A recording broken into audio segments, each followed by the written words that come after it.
Assalamualaikum warahmatullahi wabarakatuh. Bahwa ibadah yang kita lakukan di bulan Ramadan harusnya terus-menerus dilakukan setelah pasca Ramadan. Kenapa? Karena amalan yang paling terbaik itu yang disebutkan dalam hadis Nabi SAW, sebagaimana Imam Muslim mengeluarkannya dalam kitab Sahihnya. Kata Nabi SAW, ahabul a'mal ilallahi ta'ala adwamuha wa in qalla.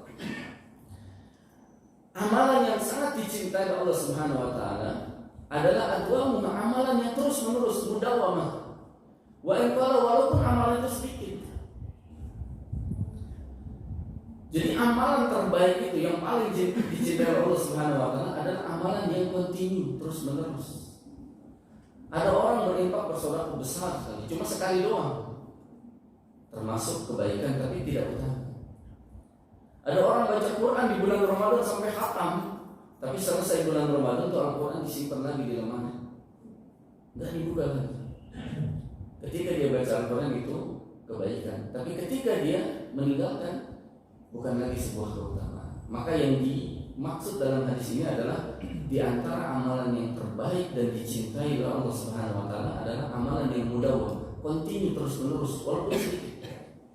Baca Quran walaupun cuma beberapa ayat, tapi setiap waktu sholat dibaca, ini lebih utama ketimbang sebulan sekali atau sehari sekali atau seminggu sekali, 1 juz seminggu, setelah itu selesai, nunggu lagi minggu berikutnya dan lain sebagainya. Justru amalan terbaik itu adalah amalan yang terus-menerus, menunjukkan ketika seorang muslim itu kontinu mudawwamah dalam amalan itu menunjukkan bahwa dia berada dalam kebaikan. Kenapa? Karena inilah amalan yang paling dicintai oleh Allah Subhanahu wa taala. Makanya para ulama zaman dahulu, ulama salaf itu, mereka sangat menjaga ibadah-ibadah mereka. Bukan dari sisi banyaknya, tapi dari sisi kontinuitasnya. Makanya di dalam Islam kan nggak boleh berlebihan dalam ibadah. Kenapa? Karena kita itu punya sifat jenuh. Kan pernah ada 3 orang sahabat datang ke rumah Nabi. 3 orang sahabat datang ke rumah Nabi, nggak ketemu Nabi tapi ketemu dengan istri Nabi. Ternyata 3 orang sahabat ini nanya tentang bagaimana ibadah Nabi SAW. Dijelaskan oleh istri Nabi, Rasulullah itu rajin sholat sunnah, Rasulullah itu senantiasa sholat malam, Rasulullah itu senantiasa berbuat kebaikan dan lain sebagainya. 3 orang sahabat ini kagum dengan ibadahnya Nabi SAW. Akhirnya 3 orang ini beriktikad, berazam, bertekad di dalam dirinya. Yang satu bilang, saya nggak akan nikah, saya akan memfokuskan diri saya untuk beribadah kepada Allah. Yang lainnya lagi, saya akan berpuasa sepanjang hari, pokoknya setiap hari saya puasa. Yang satunya lagi berazam, bertekad, saya nggak akan tidur, pokoknya setiap malam saya sholat malam. 3 orang sahabat ini punya niat yang baik. Dia ikhlas ingin mendekatkan diri kepada Allah, saum sepanjang hari, sholat sepanjang malam, dan tidak ingin menikah. Kenapa? Karena ingin memfokuskan ibadah kepada Allah Subhanahu wa taala. Niat yang baik.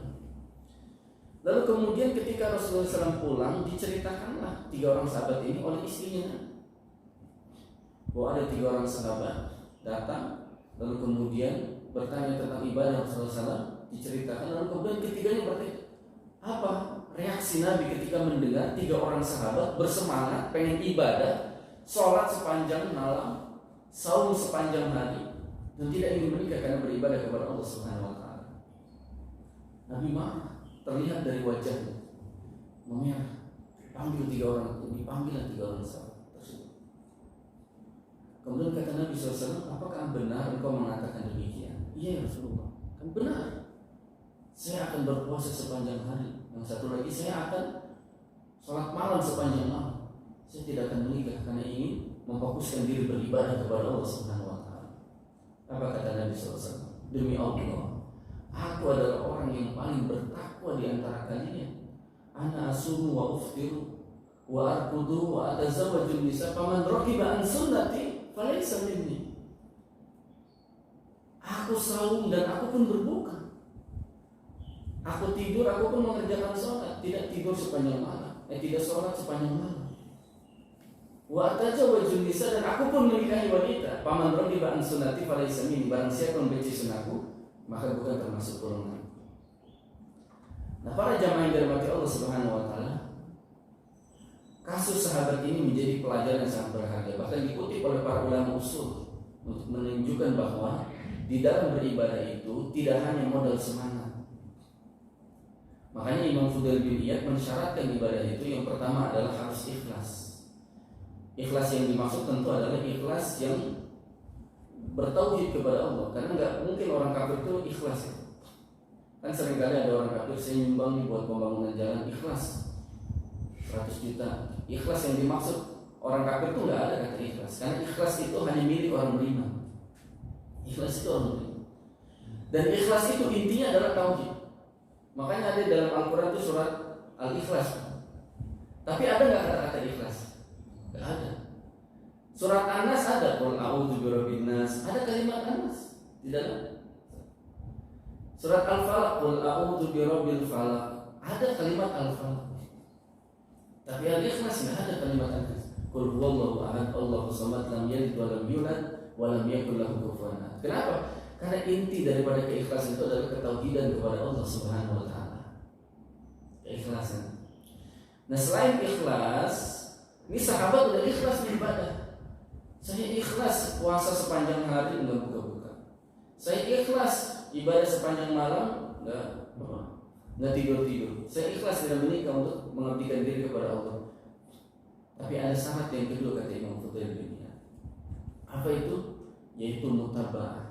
Ibadah itu harus sesuai dengan contoh dari Nabi SAW. Makanya dalam kaidah usul fikih, dan yang pertama kali meletakkan usul fikih itu adalah Imam Syafi'i. Jadi Imam Syafi'i itu sangat berjasa dalam perfikihan di dunia itu. Beliaulah yang meletakkan dasar-dasar ilmu usul fikih itu dalam kitab Al-Islam.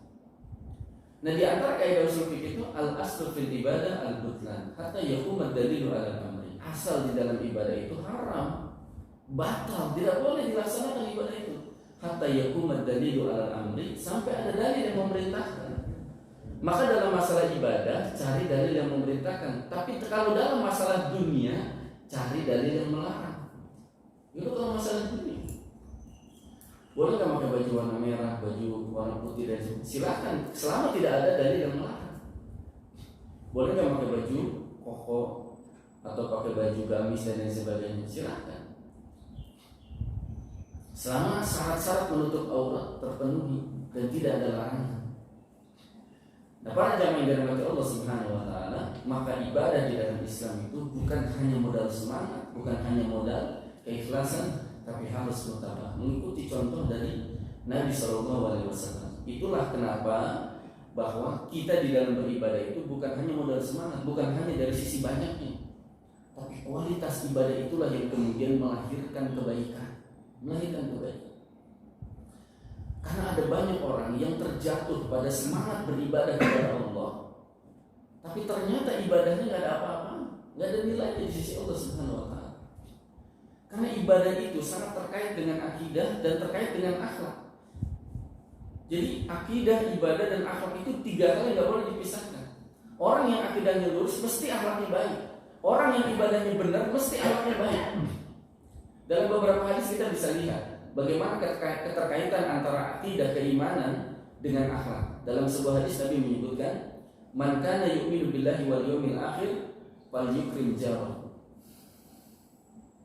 Wa man kana yu'minu billahi wal yawmil akhir falyukrim dhaifahu." Barang siapa yang beriman kepada Allah dan hari akhir, maka hendaklah ia memuliakan tetangganya. Barang siapa yang beriman kepada Allah dan hari akhir, hendaklah ia memuliakan tamunya.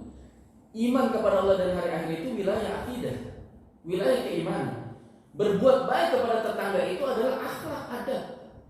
Maka antara akhlak adab dengan akidah itu tidak bisa dipisahkan. Orang yang beriman kepada Allah dan hari akhir, hendaklah dia berbuat baik sama tetangga. Makanya sampai Nabi SAW dalam sebuah hadis, "Ma'adala Jibril yusini bil jari hatta dhanantu sayuwarisuhu." Kata Nabi SAW, Jibril senantiasa mewasiatkan kepadaku agar aku berbuat baik sama tetangga.